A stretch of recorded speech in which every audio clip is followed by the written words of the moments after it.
Hello and welcome back. Today, I wanted to talk about the power of names, how to name anything that you're working on, whether it's a creative project or just anything in your life, really.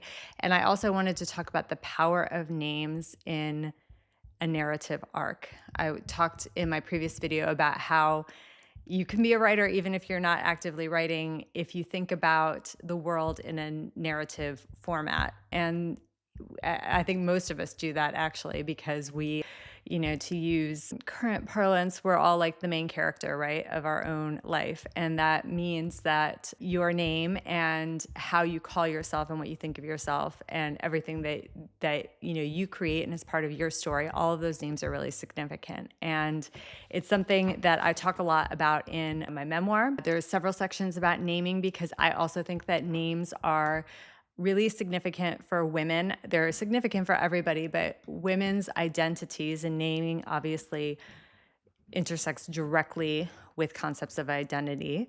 Our identities can be a little bit more fluid or a little bit more, or transition perhaps a little bit more than men's, because typically in a traditional way, we would come under the protection of our husband's names when we get married.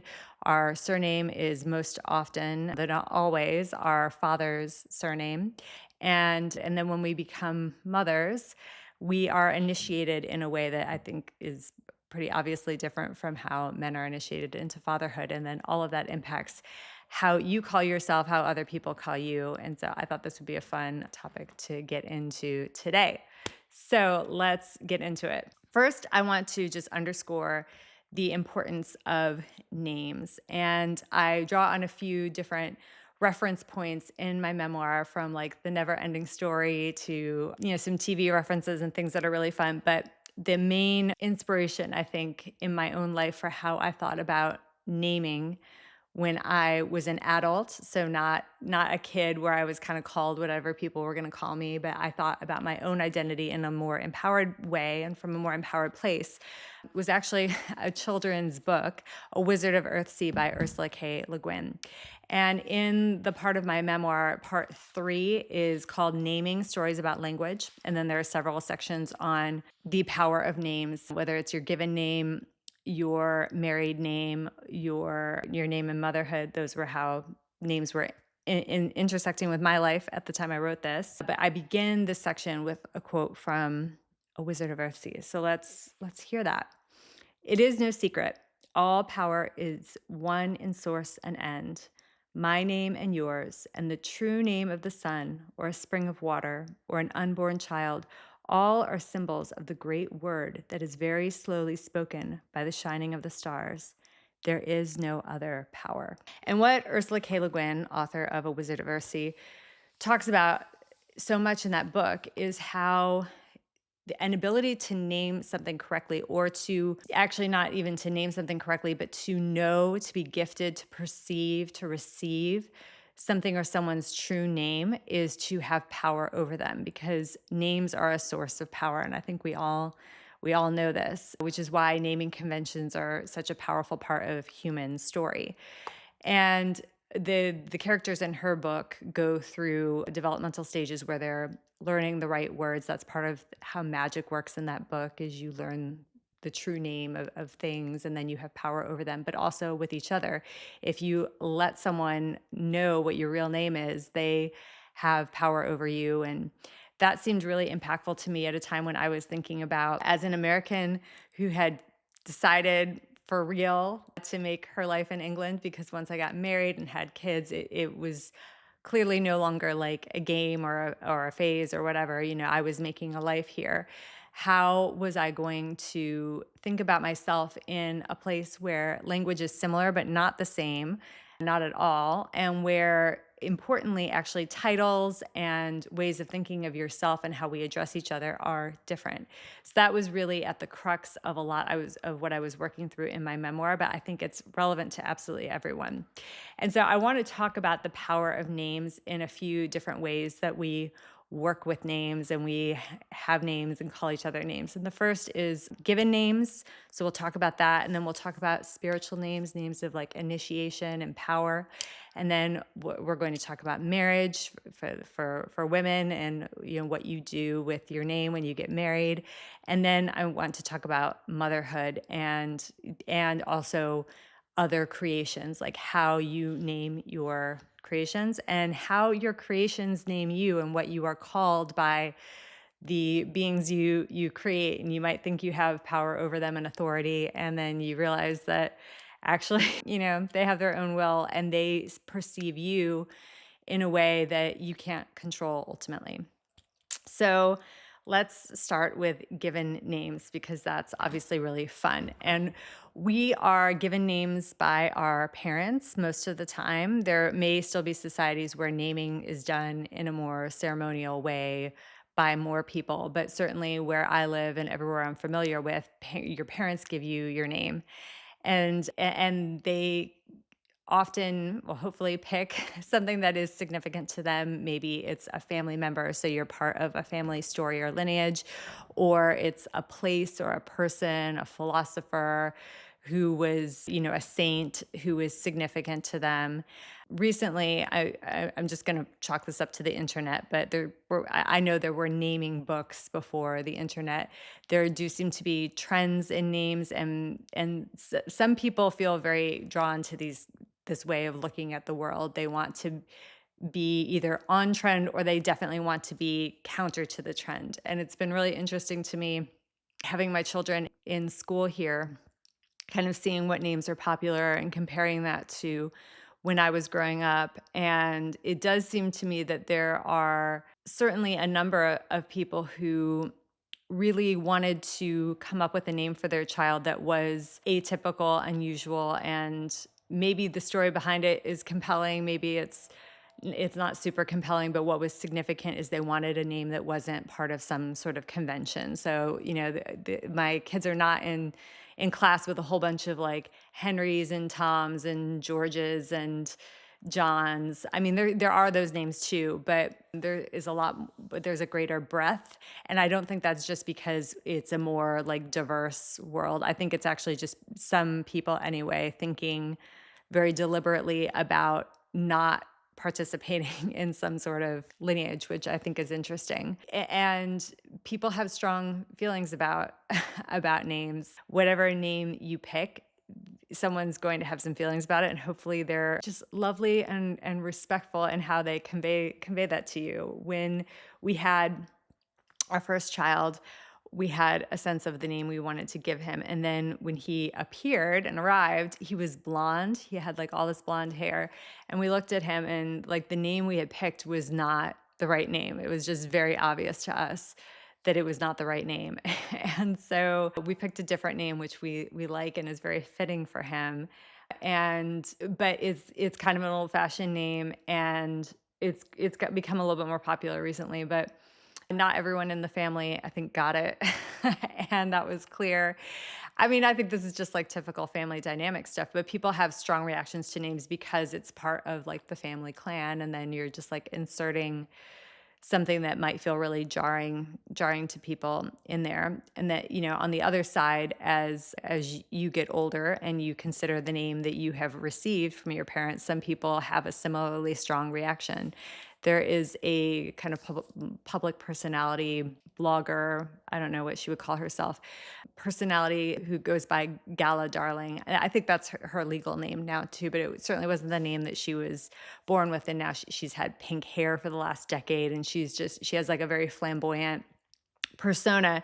And she's talked in the past about how she just felt intrinsically from like a young age that her given name that her parents gave her was just not her. And she rejected it. And then as soon as she could, she wanted to pick her own name. And where do we get this strong sense that we have? Like when we looked at our son, we were like, he's not James. That's just not who he is. I don't know. I don't know why. Just like to me, in our family, a James with blonde hair didn't feel right. So we picked something else. There's a yoga tradition that I've spent a lot of time in where we play with this teaching, truth is my identity. And that flows through a lot of my memoir too, this idea of trying to uncover truth, trying to figure out what the nucleus of truth is in a world that is ever changing. And when you yourself are not a static person, for me, I'm in a foreign country. I still think of it as a foreign country, even though I've lived here over 20 years now. And your identity is shaped by these outside forces for sure. So in the maelstrom of everything that is moving around and influencing you, what is something that is core and is true? And if you can identify that truth and you can call it by its name, I think that has real power. As Le Guin writes in A Wizard of Earthsea, that's where you get the power from. It's something that feels really solid and stable and grounded. And at the same time, there's all these different ways that we do shift our identity, and we have different titles and we're called different things by different people that reflect who we are in wider society. But there's something about the given name that really needs to reflect that truth that we find somewhere. And hopefully that's something that, our parents channel in some way when they receive us. I was told actually by my parents that they knew I was a Kari as soon as they saw me. It's on our family tree. There's lots of reasons why I have this name, but it was also just like an energy or a knowing they received when they met me. And I really love that. And because my name is not pronounced in a kind of typical fashion, it's a Norwegian name. I apparently don't even pronounce it totally correctly as like a Norwegian person would. I don't know how to make the right sounds actually. Kari is about as close as I can get. And because it's Kari, sometimes if people need glasses, they see Carl. So I've been mistaken like over email for a man many a time. I'm sure it will continue into the future. It's always fun to encounter that when we finally meet in person. I think about I've had an interesting relationship with my name. I'm sure we all have ways in which the name kind of rubs up against us and there's something there. But I've always felt like it was the right one for me. I did go through a phase, I talk about this, I think, in the memoir, as a child of like the early 90s, where I wanted to be Crystal or Tiffany with an I think, for a little while. That was a desire of mine. It might have come from Gem and the Holograms, I think, one of those. Even in that moment, it was kind of just for fun. I also knew that I was a Kari, and I think that's really powerful. And the other way we get given names is from our siblings. And in my house, we have our son is like a ninja poet of nicknames. He's really good and he's really funny and he always gets it right. And there's a couple examples I give in the memoir that are kind of fun, which I wasn't going to put in, and then the kids insisted they wanted me to put one of them in, so I did. I think it's a perception thing, 'cause he really sees something in people. And I'm sure she won't mind me sharing this one, but when he gave my daughter, when she was much younger, she had this habit of like if she was throwing a tantrum, rolling onto her back and like waving her arms, and she looked like a bug in trouble, like a beetle. So he started calling her Beetles, and then he came up with like rhymes for it. It's evolved in this very like funny way now, but drove her crazy. But it's being able to see the truth of something, and then that's helpful actually, because it didn't take too long for her to stop doing that after the nickname surfaced. So, whether it's a truth we want to acknowledge or it's a truth that maybe we're just being shown for a period of time, you know, our given names and our nicknames have real power in our lives. And I wanted to start there because I really feel like that's, as I was saying, that's like the grounding point, the nucleus, and all the other names that we wear at various times or we play with or we take on and off, I think are a little bit more reflective of external circumstance. So it's always a trend, it's always a push-pull between what's external and what's internal. So you can take that if it serves you, or you can do what Sarah J. Maas apparently did when looking for names for her characters in her fantasy books. She said she was joking about Googling sexy baby names. So you can always go that route if, the other way just seems a little bit too high and mighty or convoluted. Okay, now I want to talk about spiritual names, or like a title, big important titles. And here I'm thinking about like you're the King of England and you pick your name as king, which is probably not going to be exactly the name you were born with.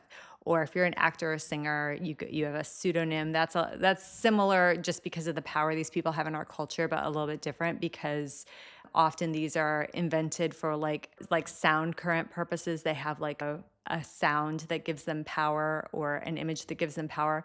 But when I'm thinking about like the Pope or a king or a queen, or even a title like Caesar or Czar or all the other derivations of that, really what these names often are is an appeal to authority. It's putting someone within a lineage. It is linking you to the past. And all of this is tapping into a more ancient power. So again, it's like names are power, it's drawing on power.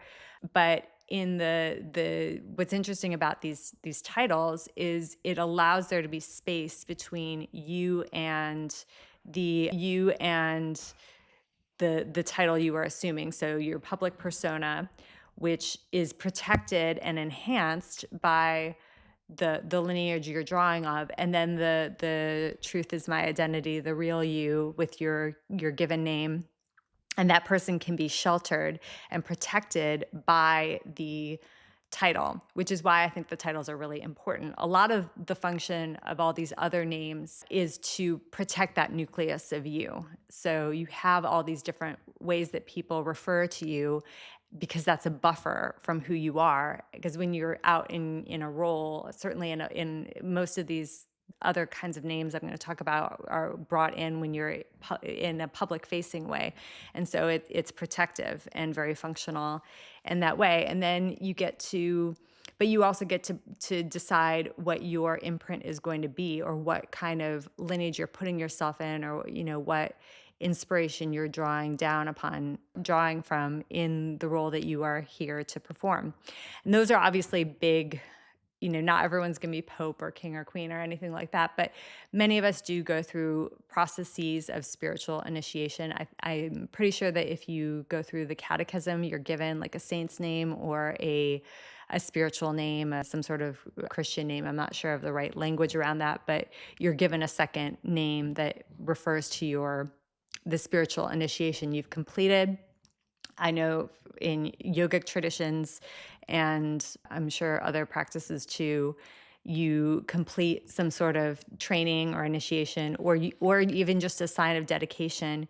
You take a name that is normally given to you. And what can be interesting about this is I think sometimes you get to pick, and then sometimes it's given to you. Like I'm pretty sure one of the traditions, or in some of the Christian lineages, is that the saint's name you're given is the one on your birthday. And maybe that's not like your favorite saint or your favorite name, but that's what you get. And someone I knew from my time in yoga circles took a yogic spiritual name, and she really didn't like it. She was like, it's so ugly. I just don't like it. Like other people's are cute, and I just it's just like the sound isn't nice. But that was just how that was according to like the formula, that was her name.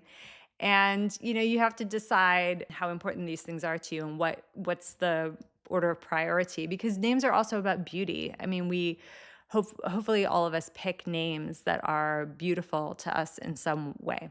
So I think liking it is probably an important consideration, even in, or maybe especially in, names that you're picking to be that kind of shield between you and the world. So that's spiritual names, and that's a nice kind of segue into the more kind of mundane, in like a good way, day-to-day ways that we use different names and titles as we go through the world. So now I'm going to talk about marriage for women, because this was a huge deal for me, and I think it's something that women are still kind of figuring out, if I'm honest. Most people I know have taken their husband's name when they got married.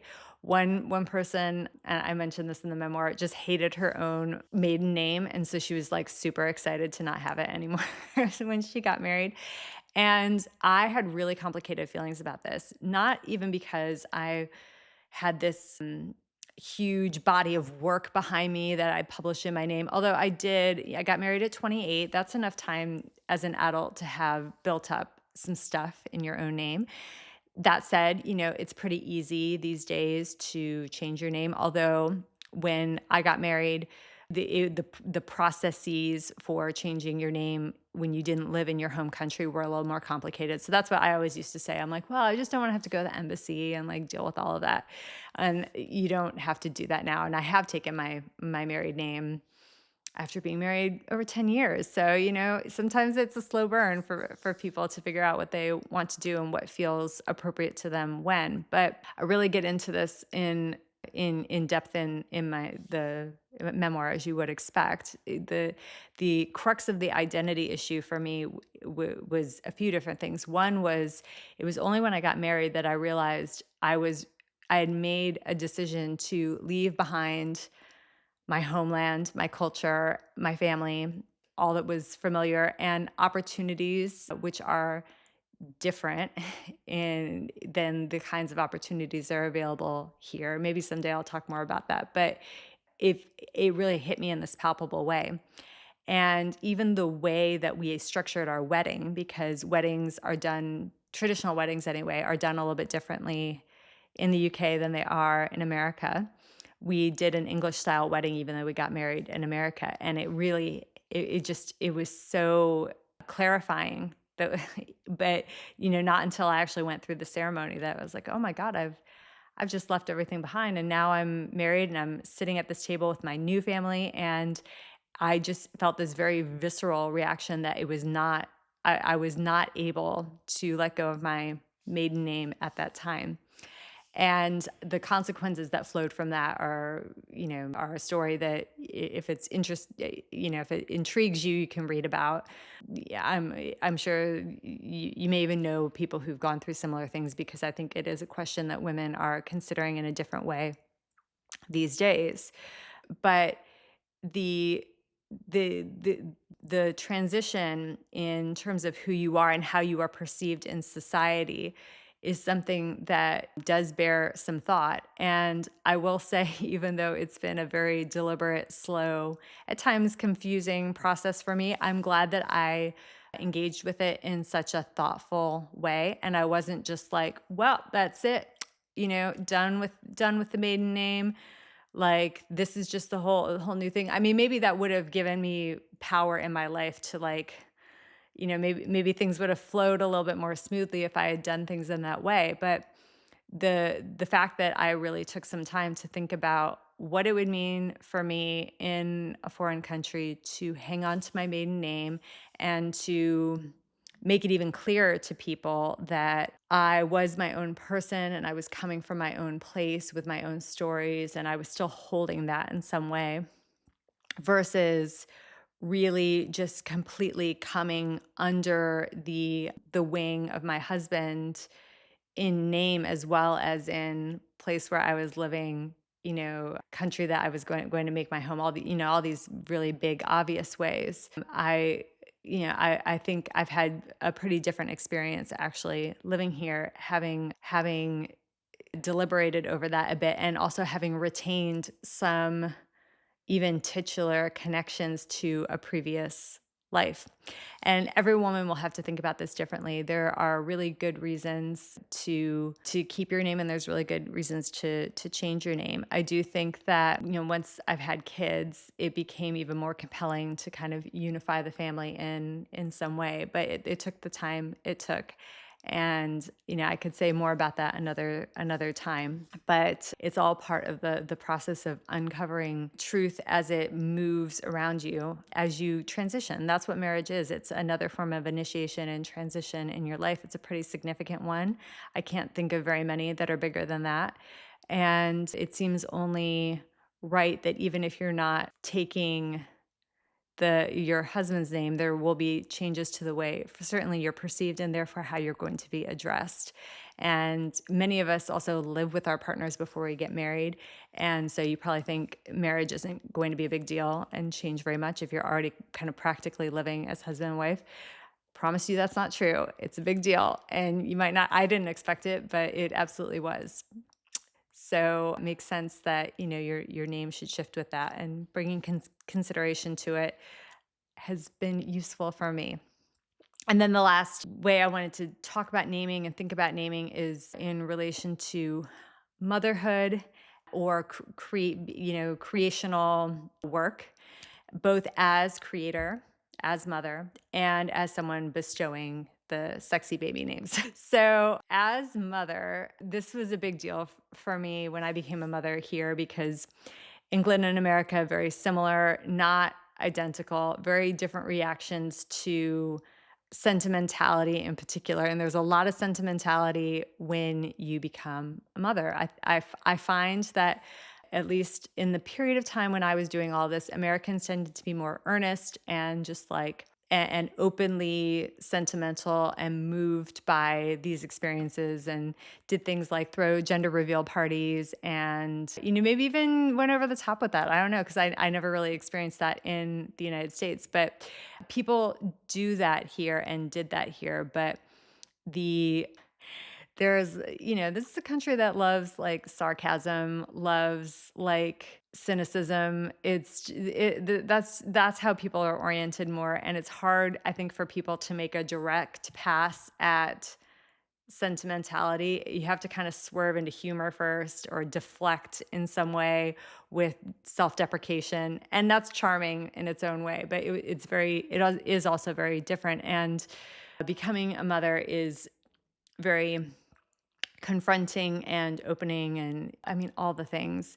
And you want to, I don't know, I think you're oriented towards going through this experience based on your own past, obviously, and where you come from. You might think that my inclination would be to be called mom in a country where children call their their mother mum, but I didn't really want to do that. And it was interesting when I really looked at, okay, I'm going to become a mother now. I'm going to be this person that I have had some really mixed feelings about as an archetype to children. How do I differentiate myself? How do I take control of my own fate ultimately? Because I saw the decision about what I was going to be called as like walking a certain path, like starting off down a road.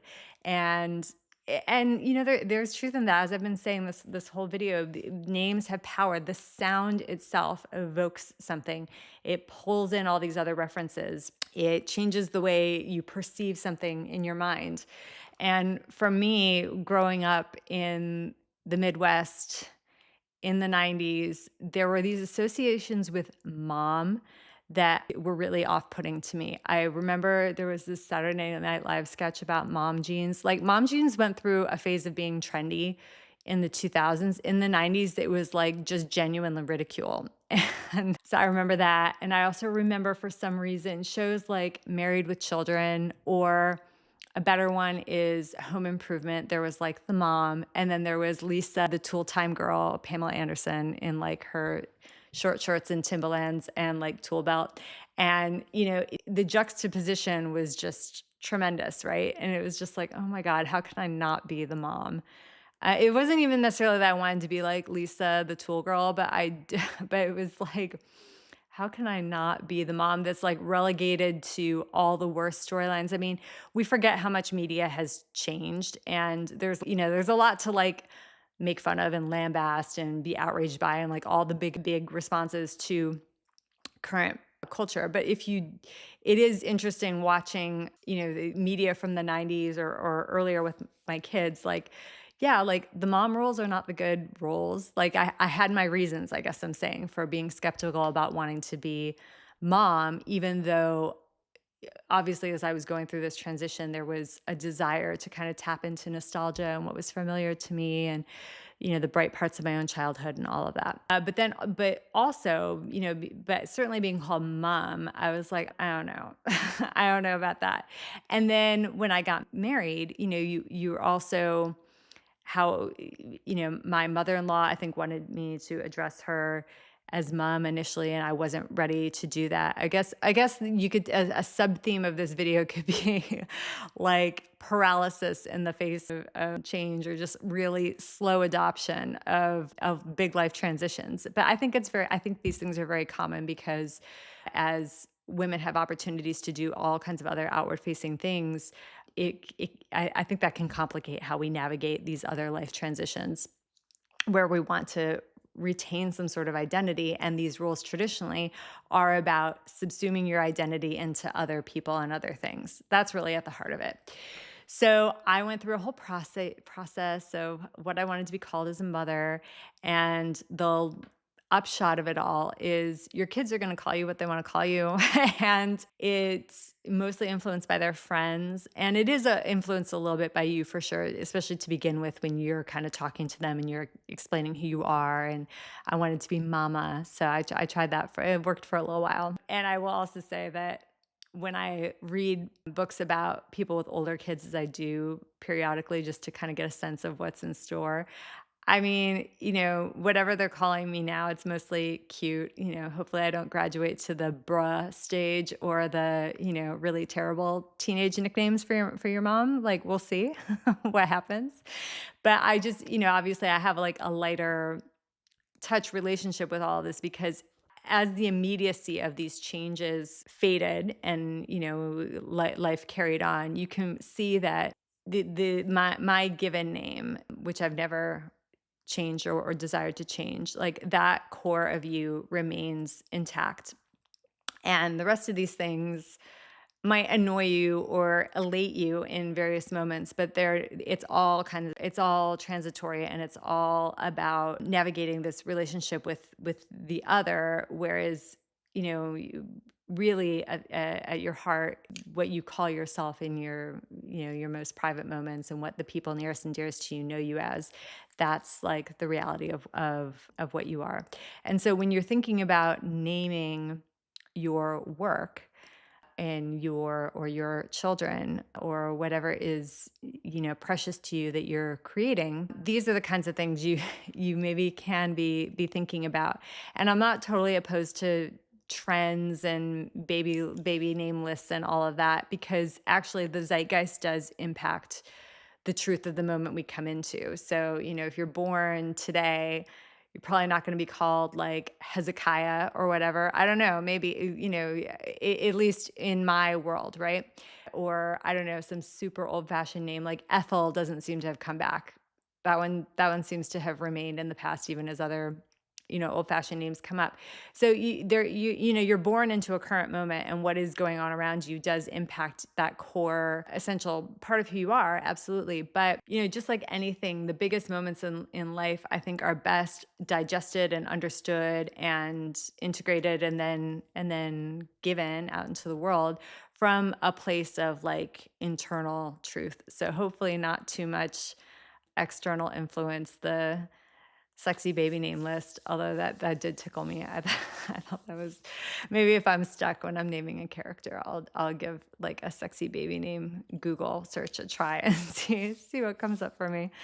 Like, I'm not, in a genuine way, that really made me, that amused me so much. But what you're drawing on when the creative impulse strikes you, when that creative energy is slowing down. I talked about this in the last video. It's like vitality and life force coming through you that you're then assimilating into form, into a creation that you're giving out into the world. That has its own energy, and that energy, because it is powerful, will have a name. And the name that you discover or you download for it, or you put into form, that's like an arrow of truth that is going to hit people in a certain way. So not to put too much pressure on it, but try to get it right, and only you will know what right is. But you'll also know it because of the impact it has on other people, for good or for ill. Maybe like me, you'll get a call 10 days after you name your baby from one of your relatives saying that they can't believe the name you gave your son because whatever. That's like, that's because there's power behind that and it impacts people. So I hope that was useful. I hope it's given you some paradigms to work with as you work with your own creative energy and you put it forth into the world. And and also you understand how to work with language. Like, develop a good vocabulary. Like, spend some time figuring out with precision how you want to express yourself. I think it's very powerful. I think it's incredibly worth doing. So much so that I'm currently reviewing some of the books I'm reading my children at the moment because of the way characters express themselves, not in a bad way, but I'm like, how can I bring in more richness? Because language, I mean, the power behind it is tremendous. So I think I've said enough. I'll leave it there. I hope that this intrigued you. You can discover more about my book and the books I've mentioned in this video in the links below. And if you like this video, a thumbs up on YouTube. Subscription would be great. If you're listening to this, a review very much helps us reach other people. That's it for me. Now I will catch you again very soon.